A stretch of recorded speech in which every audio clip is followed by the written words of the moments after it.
Hallelujah, hallelujah. आप सभी लोगों को जय मसीह की। जितने भी लोग मुझको देख रहे हैं, परमेश्वर आप सभी लोगों को ब्लेस करे, आशीषित करे। आज के न्यू ईयर के अवसर पर परमेश्वर आपको ब्लेसिंग्स दे यीशु के नाम से।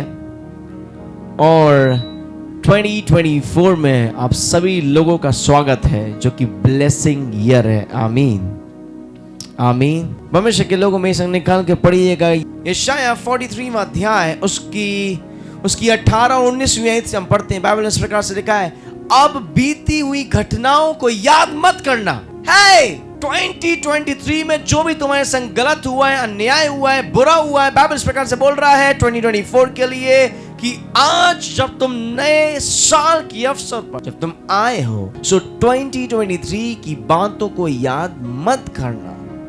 लिखा हुआ है, अब बीती घटनाओं को याद मत करना, ना प्राचीन काल की बातों पर मन लगाना। 2024 के लिए क्या बोलने जा रहा है ये परमेश्वर प्रभु यीशु मसीह? सुनो, देखो मैं एक नई बात करता हूं, मैं तुमको कुछ नई बात बताता हूं, वे अभी प्रकट होंगी। क्या तुम मुझसे अनजान रहना चाहते हो? 2024 में परमेश्वर क्या प्रकट करना चाहता है? क्या तुम मुझसे अनजान रहना चाहते हो? No, a big no, a big no। लिखा हुआ है, मैं जंगल में एक मार्ग बनाऊंगा और निर्जल देश में नदियों को बहा दूंगा। तुम्हारे जीवन में तुम जो सोचो, स्ट्रगल है, परेशानियां हैं, प्रॉब्लम्स है, परमेश्वर कह रहा है मैं उस जगह पर 2024 में 2024 में रास्ता बनाने के लिए जा रहा हूं यीशु के नाम से। हालेलुया, रास्ता बनाने के लिए जा रहा हूं।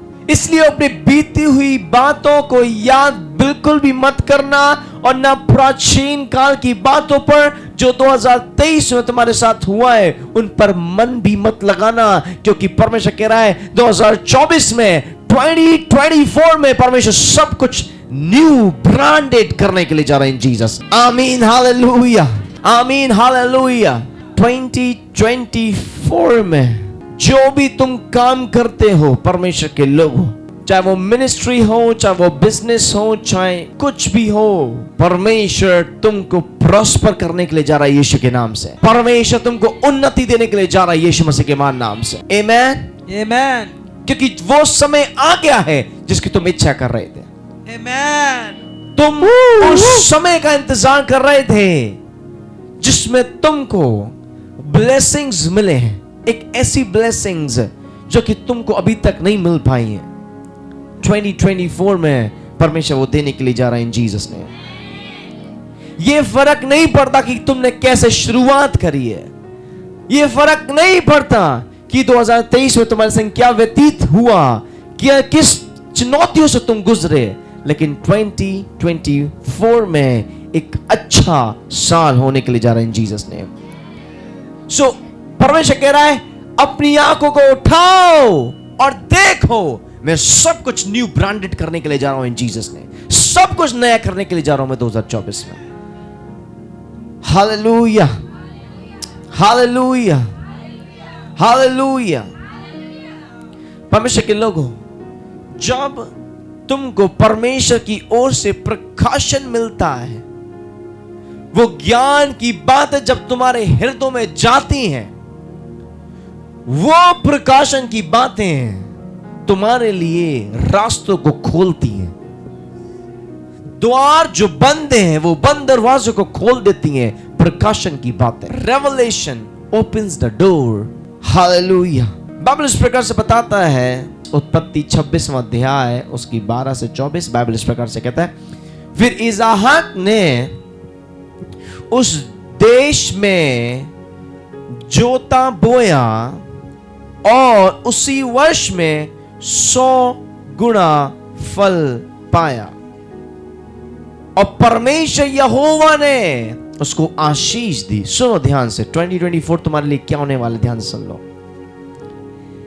देखा, इसहाक ने उस देश में जोता बोया और उसी वर्ष में, इन द सेम ईयर, 100 गुना फल पाया। मैंने तुम्हारे को स्टार्टिंग में ही बोला है 2024 will be the great blessings, great blessings. आशीषों का साल होगा, एक ऐसा साल होगा जो कि 100 गुना फल को लेकर आएगा। 100 टाइम्स, 5 गुना, 10 गुना, 20 गुना, 50 गुना नहीं, 100 गुना, 100 टाइम्स। ग्रेट ब्लेसिंग्स तुमने सोचा नहीं होगा इस 2024 के लिए, लेकिन परमेश्वर प्रभु यीशु मसीह नासरी ने तुम्हारे विषय में 2024 के लिए सोच के रखा हुआ है। हालेलुया। और आगे लिखा हुआ है, और यहोवा ने इसहाक से कहा, और जो उसने बोया था उसी वर्ष में उसको 100 गुना परमेश्वर यहोवा ने आशीष दी और फल दिया। 100 टाइम्स। आगे वचन में लिखा हुआ है, और वे बड़ा, वो आशीष क्या हुई? वो आशीष बढ़ी और उसकी उन्नति होती चली गई। परमेश्वर कहना चाह रहा है, तुम बढ़ोगे इस साल में और तुम्हारी उन्नति होती चली जाएगी। मतलब तुम्हारी उन्नति कुछ समय के लिए नहीं है, थोड़ी देर के लिए नहीं है, कुछ महीनों की नहीं है, बल्कि हमेशा के लिए तुम्हारी प्रोग्रेस है यीशु के नाम से। आमीन। उन्नति होगी इस ईयर में। और आगे लिखा हुआ है, और इसहाक यहां तक कि वे अति महान पुरुष हो गया। इंग्लिश में पढ़ेंगे तो लिखा हुआ है, इसहाक ग्रेट मैन हो गया, महान हो गया। हमेशा के लोगों, इस ईयर में 2024 में है, तुम महान होने के लिए जा रहे हो। Get ready and prepare yourself. अपने आप को तैयार करो, क्योंकि परमेश्वर तुमको महान बनाने के लिए दे रहा है, महान बनाने के लिए जा रहा है। आमीन, आमीन, हालेलुया। तुमको ग्रेट बनाने के लिए जा रहा है, ग्रेट, महान। 2024 में महान बनाने जा रहा है। Are you not excited? क्या तुम एक्साइटेड नहीं हो? क्या तुम खुश नहीं हो? तुम महान बनने के लिए जा रहे हो, तुम महान बनने के लिए जा रहे हो। ग्रेट। महान का तात्पर्य है वो रॉयल्टी तुम्हारे माध्यम से दिखाई देगी। परमेश्वर के लोग को रॉयल्टी दिखाई देगी, परमेश्वर की रॉयल्टी जो परमेश्वर की ओर से आती है इस पृथ्वी पर, परमेश्वर की ओर से जो आशीष आती है इस पृथ्वी पर, परमेश्वर अपने लोगों को देने के लिए जा रहा है। In the name of Jesus I decree and I declare, in the name of Jesus 2024। और आगे इस प्रकार से लिखा हुआ 14 आयत में, जब उसके भेड़, बकरी, गाय, बैल और बहुत से दास दासियां हुए, तब पलिश्ती उससे ढहा करने लगे, और जितनों कुएं को उसके पिता इब्राहिम के दासों ने इब्राहिम के जीते जी खोदा था, उनको पलिश्तियों ने मिट्टी से भर दिया। ओके, 16वीं आयत। तब अबीमेलेक ने इसहाक से कहा, हमारे पास से चला जा, क्योंकि तू हमसे बहुत सामर्थी हो गया है, ताकतवर हो गया है। सो इसहाक वहां से चला गया और गरार के नाले में तंबू खड़ा करके वहां रहने लगा। 18वीं आयत में लिखा हुआ है, तब जो कुएं उसके पिता इब्राहिम के दिनों में खोदे गए थे, इब्राहिम के मरने के पीछे पलिश्तियों ने भर दिए थे। किससे भर दिए थे? मिट्टी से। और इब्राहिम के मरने के पीछे पलिश्तियों ने उस कुएं को मिट्टी से भर दिए थे। उनको इसहाक ने फिर से खुदवाया और उनके वे ही नाम रखे जो उसके पिता ने रखे थे। Oh, what a Bible! Thank you, Jesus, for the great information. जो उसके पिता ने नाम रखे थे उन कुएं के, बाइबल इस प्रकार से बताता है, इसहाक ने वो कुएं को खुदवाया और जो नाम उसके पिता ने रखे थे वे ही इसहाक ने नाम रखे। 19वीं आयत में इस प्रकार से लिखा है, फिर इसहाक के दासों को नाले में खोदते खोदते बहते जल का एक सोता मिला। 20वीं आयत में लिखा है, तब गरारी चरवाहों ने इसहाक के चरवाहों से झगड़ा किया और कहा, यह जल हमारा है। सो उसने उस कुएं का नाम असेक रखा, इसलिए कि वे उससे झगड़े थे। आगे इस प्रकार से लिखा हुआ है 21वीं आयत में, फिर उसने दूसरा कुआं खोदा और उन्होंने उसके लिए भी झगड़ा किया। सो उसने उसका नाम सित्रा रखा। 22वीं आयत में इस प्रकार से लिखा है, तब उसने वहां से कूच करके एक और कुआं खुदवाया और उसके लिए उन्होंने झगड़ा नहीं किया। सो उसने उसका नाम यह कहकर रहोबोत रखा कि अब तो यहोवा ने हमारे लिए बहुत, क्या लिखा है, बहुत स्थान दिया है और हम इस देश में फूलेंगे और फलेंगे। आमीन। आगे लिखा हुआ है, वहां से वे बरशबे को गया और उसी दिन यहोवा ने रात को उसे दर्शन देकर कहा कि मैं तेरे पिता इब्राहिम का परमेश्वर हूं, मत डर और मत घबराना क्योंकि मैं तेरे साथ हूं। मत डर मत घबराना क्योंकि मैं तेरे साथ हूं। और अपने दास इब्राहिम के कारण, क्या लिखा है, अपने दास इब्राहिम के कारण मैं तुझे आशीष दूंगा इसहाक, और तेरा वंश को फैलाऊंगा और बढ़ाऊंगा। परमेश्वर के लोगों, यहां पर एक स्टोरी है जो कि इस प्रकार से है कि इब्राहिम इसहाक का पिता, और इब्राहिम ने वो मेहनत करी, वो इतनी चीजों को झेला और सहा, और वो सारी चीजें जो इब्राहिम ने कुएं को खुदवाने में वो समय व्यतीत किया, वो पसीने को बहाया, लेकिन कुछ समय के बाद फलिस्तियों ने, मतलब उनके दुश्मनों ने, वो सारी जो इब्राहिम ने बनाया था कब्जा कर लिया। लेकिन जब इब्राहिम का बेटा इसहाक पैदा हुआ, परमेश्वर के लोगों, जब वो बढ़ा तो बाइबल इस प्रकार से बताता है, वही दुश्मन थे, वही कुएं थे, वही स्थान था, सब कुछ सेम था जो उसके पिता इब्राहिम के समय था सिचुएशन। लेकिन बाइबल इस प्रकार से बताता है, परमेश्वर यहोवा ने इसहाक को खड़ा किया।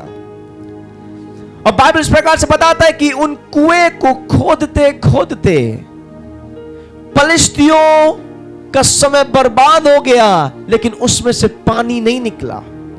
लेकिन जब ओरिजिनल तरीके से जब इब्राहिम ने उस कुएं को खुदवाया था, क्योंकि इब्राहिम परमेश्वर का दास था, परमेश्वर का व्यक्ति था, परमेश्वर का एक भक्त था, जब उसने उस कुएं को खुदवाया था तो उसमें से पानी निकला, जल निकला। लेकिन जब उसके जल पर, उसके कुएं पर जब दुश्मनों ने कब्जा कर लिया तो वो जल खत्म हो गया, उसमें से पानी आना ही खत्म हो गया।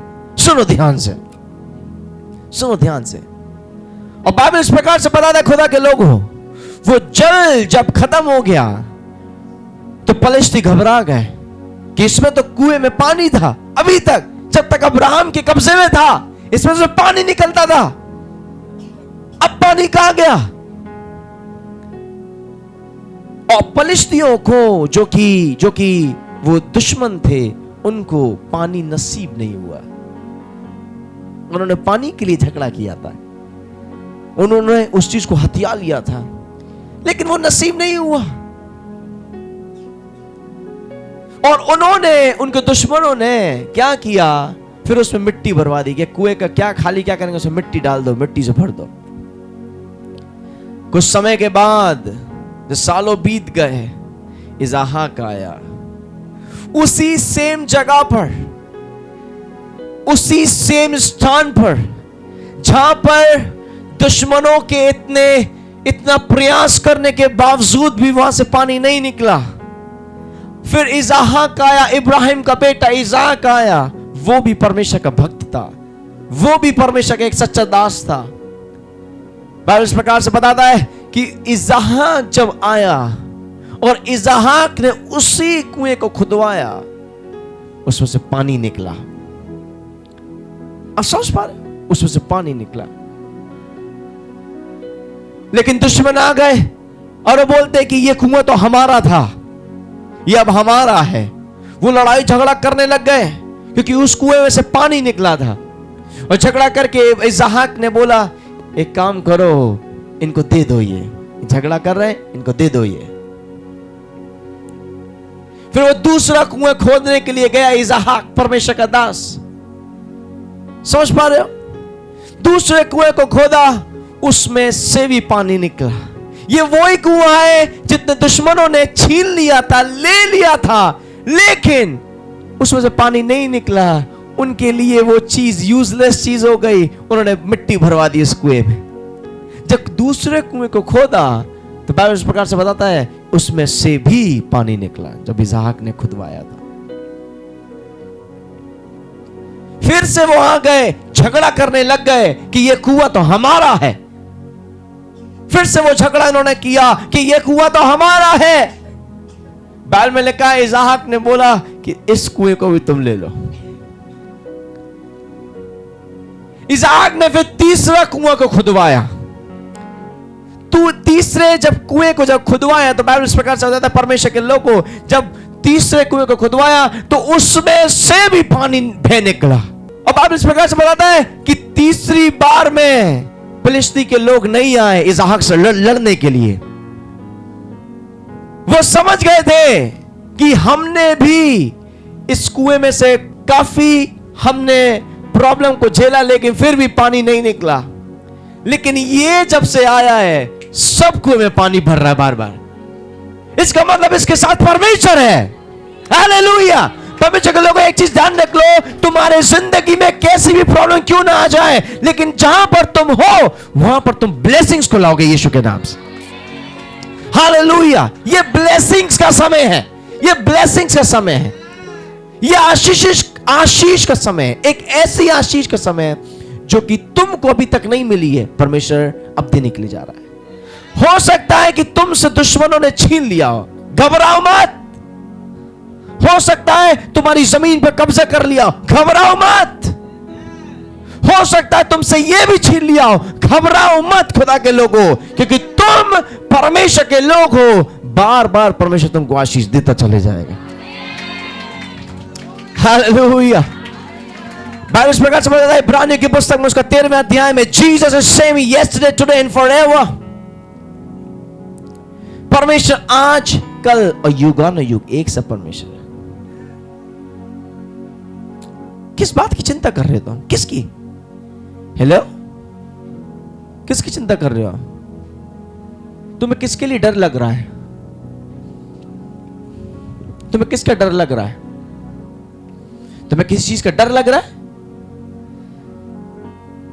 बहुत सारे लोग इस प्रकार से बोलते हैं, ये घर छोड़ दो क्योंकि घर तुम्हारे लिए ठीक नहीं है। क्या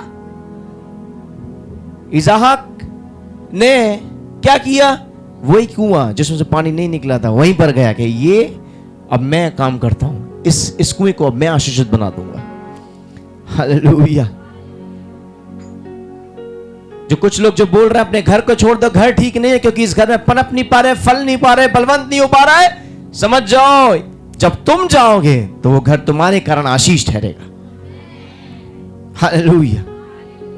कोई भी जगह जहां पर तुम हो, कोई भी जगह, वो जगह श्रापित नहीं है, ध्यान समझ लो। वो जगह बल्कि आशीषित है। आमीन हालेलुया, आमीन हालेलुया। श्रापित नहीं है, वो जगह आशीषित है, वो जगह आशीषित है। जहां तुम हो वो जगह आशीषित है। तो अपने घर को मत छोड़ो, इस घर में शैतान है, इस घर में ये है, इस घर में पनप नहीं पा रहा है, इस घर में हमेशा डूबे रहते हैं, इस घर में ये है, इस घर में दुष्ट आत्मा है। कोई आकर बताकर गया था मुझको, वो आ गए थे, उन्होंने बताया था कि इस घर से निकल जाओ, छोड़ दो। मैंने कितने लोगों को देख लिया अपने जीवन के अंदर, कहते भाई साहब हम चाहते हैं पास्टर जी इस घर को छोड़ने के लिए। मैंने कि क्यों? अरे वो आए तो उन्होंने हमसे बोला था कि इस घर को छोड़ दो, इस घर में तुम कभी फलवंत नहीं पाओगे। क्या व्हाट? एक बार तो हमने बोल भी दिया था, एक काम करो ये घर हमें दे दो, हम फलवंत होकर दिखा देंगे। दे दो, तुमसे नहीं हो पा रहा, हमें दे दो फल। ये सुनो, जहां पर तुम हो परमेश्वर वहां तुमको ब्लेसिंग्स देगा। आमीन। तो दिक्कत तुम्हारे घर में नहीं है, दिक्कत तुम्हारी कार्स में, गाड़ी में नहीं है। बहुत सारे लोग बोलते हैं इस कार में तो मैं नहीं जाऊंगा, इस कार में एक्सीडेंट हो गया था पिछली बार, तो इस बार भी ना हो जाए, मैं नहीं जाऊंगा। तुम जहां पर हो वहां तुम्हें कुछ नहीं हो सकता, परमेश्वर तुम्हारे अंदर है। क्या लिखा हुआ है? अभी हमने बाइबल में पढ़ा, तो क्या लिखा हुआ? परमेश्वर इसहाक से क्या कहते हैं? इसहाक से कहते हैं, इसहाक मैं तुझको आशीष दूंगा और तेरे नाम को बढ़ाऊंगा और तेरी मैं उन्नति करूंगा। आप चाहते हो अपनी उन्नति, लेकिन परमेश्वर चाहता है तुम्हारी उन्नति। समझ पा रहे? तुम सोच रहे हो मैं कैसे उन्नति करूं? परमेश्वर कह रहा है तू क्यों सोच रहा है? मैंने सब कुछ सोच के रखा हुआ है तेरे लिए, सब कुछ सोच के रखा हुआ है। बाइबल में इस प्रकार से लिखा हुआ है, बस तू मेरे धर्म और राज्य की खोज कर, सारी वस्तुएं मैं तेरे आगे लगा दूंगा, सारी वस्तुएं मैं तेरे आगे रख दूंगा। तू मेरे राज्य और धर्म की खोज कर, तू मेरे लिए सोच, तू मेरे लिए सोच, मैं तेरे सब कुछ तेरे आगे लगा दूंगा, सब कुछ तेरे आगे रख दूंगा मैं। तू मेरे लिए सोच, सिर्फ मेरे लिए। तुझे क्या चाहिए? सब कुछ मैं तेरे लिए लगा दूंगा। Hallelujah, hallelujah. परमेश्वर के लोग ध्यान से समझ लीजिएगा। और बाइबल में इस प्रकार से लिखा हुआ है, सुनो सुनो सुनो सुनो, बाइबल में इस प्रकार से लिखा हुआ है, इसहाक के विषय में वो दुश्मन, वो लोग इस प्रकार से कहने लग गए कि इसहाक अब हमसे बहुत ज्यादा सामर्थी हो गया है। क्या लिखा है उस 16वीं आयत में? तब अबीमेलेक ने इसहाक से कहा हमारे पास से चला जा भैया, हमें पास से दूर हो जा, क्योंकि तू तो कुछ ऐसा मनुष्य है जो कि सब चीजें कर रहा है और सब चीजों में आशीष को लाकर लेकर आ रहा है। सब चीजों में आशीष को लेकर आ रहा है तू, जो जो तू काम करे सब में आशीष ला रहा है तू। हमने उसी काम को हमने भी किया था कुछ समय पहले, लेकिन उसमें से, उस कुएं में से तो पानी निकला नहीं। लेकिन तूने ऐसा क्या कर दिया इसहाक? ऐसा क्या किया तूने? बाइबल इस प्रकार से बता दी, इसहाक के लिए वो लोग कहते हैं कि इसहाक के साथ परमेश्वर था, इसलिए इसहाक कर पाया। हालेलुया। अगर तुम्हारे संग परमेश्वर है तो तुम कर पाओगे, और तुम्हारे संग परमेश्वर नहीं है तो तुम मेहनत करते रहोगे, परिश्रम करते रहोगे, मिलने कुछ नहीं वाला, कुछ नहीं मिल पाएगा। Hallelujah, hallelujah. आपको पता है इसहाक को क्यों आशीष मिली? क्यों आशीष मिली? इसहाक को इसलिए आशीष मिली, बाइबल इस प्रकार से बताता है कि 24वीं आयत में लिखा है, और उसी दिन यहोवा ने रात को उसे दर्शन देकर कहा, मैं तेरे पिता इब्राहिम का परमेश्वर हूं, मत डरना और मत घबराना, मत डर, क्योंकि मैं तेरे साथ हूं। जब परमेश्वर हमारे साथ होता है तो सारे जो दरवाजे जो बंद तुम्हें दिखाई देते हैं, परमेश्वर कहता है मैं तेरे साथ हूं, रास्तों को खोल के रख दूंगा, रास्तों को मैं खोल के रख दूंगा। हालेलुया। इसलिए मैं तुमसे कह रहा हूं 2024 में 2024 में घबराना नहीं, क्योंकि परमेश्वर तुम्हारे साथ है और आशीष देने के लिए जा रहे हैं जीसस ने। आमीन, आमीन। परमेश्वर यहोवा इसहाक से कहता है मत डर, क्योंकि मैं तेरे साथ हूं, और अपने दास इब्राहिम के कारण। सुनो यहां पर क्या लिखा है कि मैं तुझे आशीष इसलिए दे रहा हूं क्योंकि मैं इब्राहिम के कारण, सुना तुमने, कि मैं उसके कारण मैं तुझको आशीष दे रहा हूं। परमेश्वर कैसे काम करता है, क्या तुम देख पा रहे? परमेश्वर ने बोला कि उसने, इब्राहिम ने मेरे खातिर धन को छोड़ा था। इब्राहिम एक बहुत बड़े बिजनेसमैन का बेटा था, व्यापारी व्यक्ति का बेटा था इब्राहिम। वो धन को छोड़कर आया था। धन को छोड़ के उस परमेश्वर की उसने आवाज सुनी, सारी अच्छी चीजों को वो छोड़कर आया और उसने परमेश्वर की सेवा करी। अब बाइबल इस प्रकार से बताता खुदा के लोगों कि परमेश्वर के लिए जो छोड़कर आया था, कुछ समय तक तो उसका ठीक नहीं रहा। वो तंबू के अंदर सोता था, कुछ समय के बाद वो तंबू के अंदर नहीं, वो पैलेस में रहता था। उसके पास भेड़ बकरी बिजनेस सब चीज थे, किसी चीज की कमी घटी नहीं थी। हालेलुया। परमेश्वर कह रहा है कि इसको मैंने इब्राहिम को इसलिए बढ़ाया था क्योंकि ये दुख के समय में मेरे संग खड़ा रहा। मुसीबतों के समय में भी इसने सेवा का इनकार नहीं करा, लेकिन बढ़ता रहा। ये अपने लक्ष्य से हटा नहीं, लेकिन बढ़ता रहा। अपने गोल से, अपने फोकस से हटा नहीं, जो मैंने इसे दिखाया था, बढ़ता रहा। इसलिए मैंने इब्राहिम को आशीष दी, अब इसी के कारण मैं तुझको भी आशीष दूंगा। इब्राहिम के कारण इसहाक को आशीष मिली। 24वीं आयत में लिखा है, इब्राहिम के कारण तुझे मैं आशीष दूंगा और तेरा वंश को बढ़ाऊंगा। हालेलुया। आपको पता है हम सभी लोग अब्राहम के वंश के हैं। जब हम सभी लोग अब्राहम के वंश के हैं तो बढ़ना हमारा भी तय है। आमीन। We are the seed of Abraham. इसलिए बढ़ना हमारा भी तय है। आमीन, हालेलुया। सो परमेश्वर के लोगों, ध्यान सुन लीजिएगा, हम भी अब्राहम के वंशज से हैं। इसका मतलब हमारा नाम भी परमेश्वर महान करेगा, हमें भी बढ़ाएगा, उन्नति देगा, प्रॉस्पर देगा, ब्लेसिंग्स देगा। आमीन, आमीन। परमेश्वर के लोगों, ये जो साल है, ये जो न्यू ईयर है 2024, लिख लीजिएगा, 2024 जो साल होगा वो एक रॉयल्टी का साल होगा। आमीन।